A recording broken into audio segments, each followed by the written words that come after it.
The General Election Commission (KPU) has formally declared Prabowo Subianto as the next president, the country's president, following a landslide win in the presidential election in February. The transition process to the new government has begun to take place with the appointment of 3 deputy ministers into President Joko Widodo's cabinet.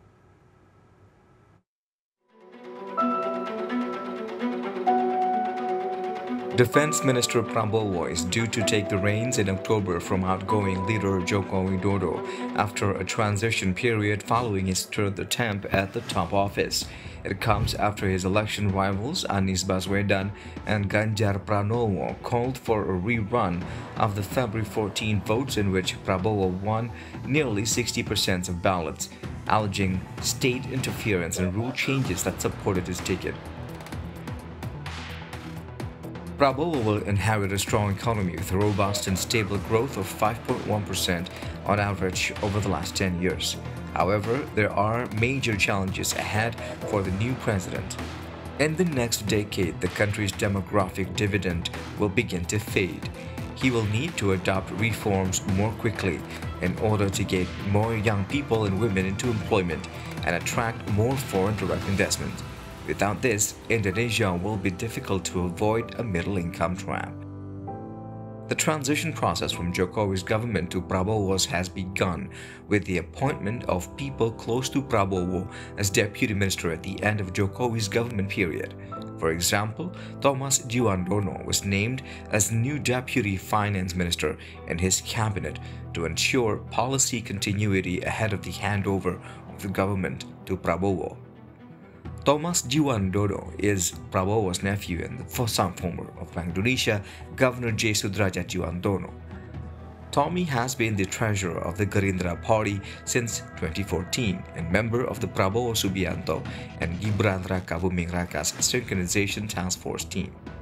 Speaking after the inauguration ceremony at the State Palace recently, Thomas said that his job priority is to make sure all matters related to the budget, especially in 2025, are in line with what has been initiated by the current government. In carrying out his duties, Tommy will work side by side with Deputy Minister Suhasil Nazara. In addition to Thomas, Jokowi also appointed Sudaryono as Deputy Minister of Agriculture and Yulia Tanjung as Deputy Minister of Investment Affairs. Tanjung previously worked as a Ministry of Investments expert on investment management, while Sudaryono is a senior member of the Gerindra party. While campaigning, Prabowo unveiled ambitious programs to open up 4 million hectares of rice fields and to sharply increase the use of biofuels, and also promised to provide free school meals, increase village funds and social assistance for the poor. This free school meals program is estimated to cost from up to 450 trillion Indonesian rupiahs, or about $27.6 billion. And Prabowo has also planned to raise tax revenue through improving tax collection. However, some analysts have expressed their concerns that these programs could significantly hurt the state budget, as the expenditures for other important programs could be significantly reduced.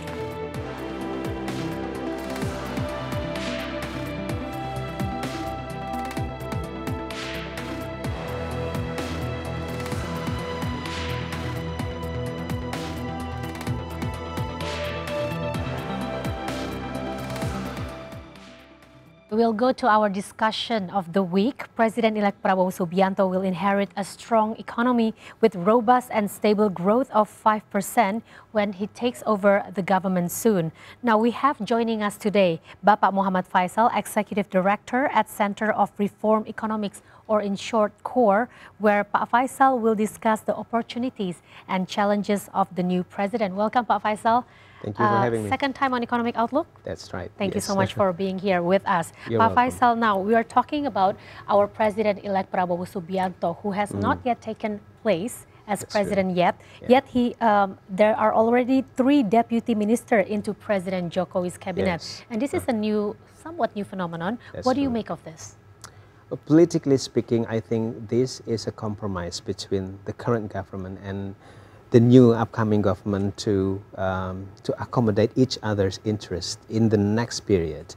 But from the economic point of view, I think this is also a preliminary consolidation, sort of preliminary consolidation, to ensure that a smooth implementation of the new government's priority programs in the next administration, say free nutritious meals, food and agriculture, etc., and also to ensure the budget allocations for these programs, for those programs.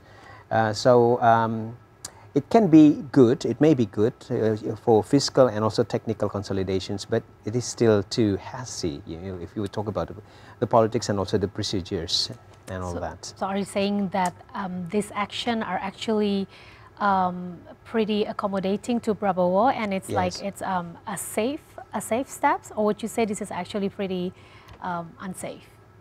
Well, it's safe probably for the new government, because it wants to ensure budget allocations for the new priority programs. But if we talk about the laws and also the politically speaking, I think it's too hasty, because it's just a few months away before the inauguration. So I think it's still better, to wait until October actually to set up the cabinet, All right.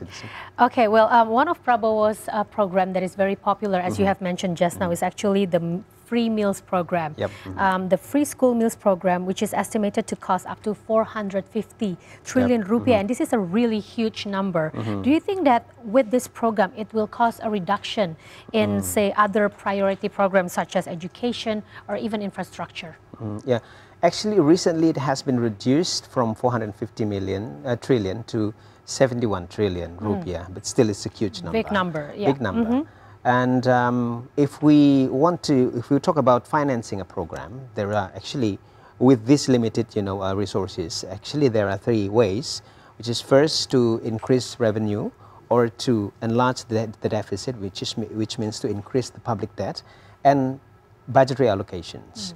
But right now, I think budgetary allocations for other programs, priorities, I think it's the most likely, the most realistic ones, because if we look at the current economic situation, increasing government revenue from tax or non-taxes posts, it is still difficult. Recently, we hear from the Ministry of Finance that, for example, the growth of value-added tax until May this year is declining 6% compared to last year, which means that it is more or less the same as the situation in the early period of COVID-19 pandemic in 2020.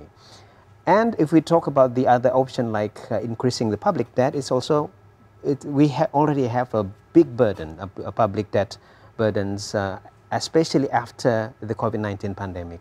And next year in 2025, we will face a sharp increase in the public debt payment obligation, up to 800 trillion rupiah, which means twice this year's obligations. So it's also difficult. So, okay, budgetary allocation, but budgetary allocation is also not as easy as we speak, because things like, or sectors like education and health, they all have already established programs, like, for example, BOS or Social Security like BPJS, which needs to be financed by the government, and it's also very essential programs.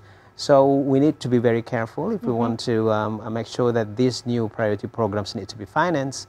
We really need to see, for example, which has similar, for example, posts with existing priority, like, for example, Social Security, or probably rice distributions, which is already existing programs, for example. Probably from infrastructure, it's also possible from the new capital's budget allocations, for example. If it's not urgent, I think it can be, it can be allocated for the new priority programs. Okay, let's talk about the economy now. Yes. I mean, we've had quite a good economy for the past 10 years, an average growth of more than 5%. Now, in your opinion, what major domestic challenges will Prabowo face in terms of economy? Yeah, apart from the global economic slowdown, domestically, we are now facing a slowdown in domestic demand, which means we have problems with our middle income population, which is the largest part of the population. And we're also facing now the early deindustrializations, which actually one of the reasons why we cannot achieve higher than 5% economic growth. Right. So that's the few challenges. So, in short, I think achieving 5% anyway is more doable, you know, because we have achieved 5% annually before. But the more challenging one is actually to speed up the economic growth up to 8% as promised. Prabowo has mentioned that before, and a few critics have saying that this is a pretty too optimistic for him to say. What do you think of it? Well, objectively, I think Indonesia actually has the potential, you know, to achieve economic growth higher than 5% because we have abundant natural resources. We also now in the demographic bonus era, which is the most productive period in the historical journey of a nation. And we also we have a huge amount of workforce as well. We might still lag behind in terms of infrastructure, but it has improved a lot, you know, in the past 10 years. So I think the potential is there. But the thing is that we cannot just depend on business as usual approach to achieve the higher targets. We need some breakthroughs, you know, to achieve 8% economic growth. We need a lot more investments, and especially we also need industry, you know, industrializations. This is the main driver for, if we look at other, you know, peer countries, Asian countries usually, they can achieve even double-digit economic growth by industrialization. Right. You know. But do you think that the number 8% is actually a target that is realistic enough to achieve in, say, the next 5 years? With breakthroughs, yes, but not in an instant. We need to have a gradual, you know, increase. We have to do it in stages. We cannot just, you know, jump from 5% to 8% in an instant. So there's need to be clear and sound stages, you know. A long way to go. A long way to go. Strategic planning to go. That's true. Right. Now, we want to also talk about like the economy. You said that our domestic economy is actually doing pretty well, but also, of course, it is affected by the geopolitical tension lately. Now, how significant is this it's going to impact the Indonesian economy then? Well, honestly, these geopolitical risks, the impact of these risks actually are quite worrying at the beginning.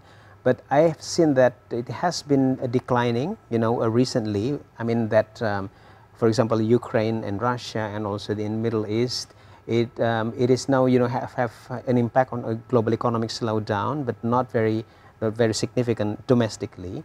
But we still need to be cautious of these political risks on the rise of oil prices, because if it happens, then the oil prices might, you know, might have a hike, and then it will have transmitted into the domestic inflation.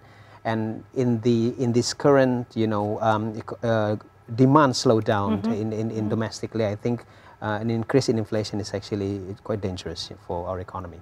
Right. Now, one of the plan that Prabowo is intending to implement is actually to increase the tax to GDP ratio to 16%. That's from 10%. Again, do you think this is a realistic strategy to do? It's a very challenging targets, because we could only achieve a maximum of 11 or 12% in the past past period, but achieving 16% is something, again, that we cannot just do in an instant. We cannot just achieve in an instant. We also cannot just depend on business as usual. There should be breakthroughs in terms of tax collection. And we also need to be careful, because if we want to achieve higher, you know, tax targets, you know, it will harm the economy if we cannot do, we don't do it carefully. For example, how the targets, you know, defined into a strategy, especially to ensure that the middle and low income population are not affected, adversely affected. So we also need to focus on things like progressive income tax rather than the flat tax like value added tax, for example, because, you know, we need to consider that income distribution as well.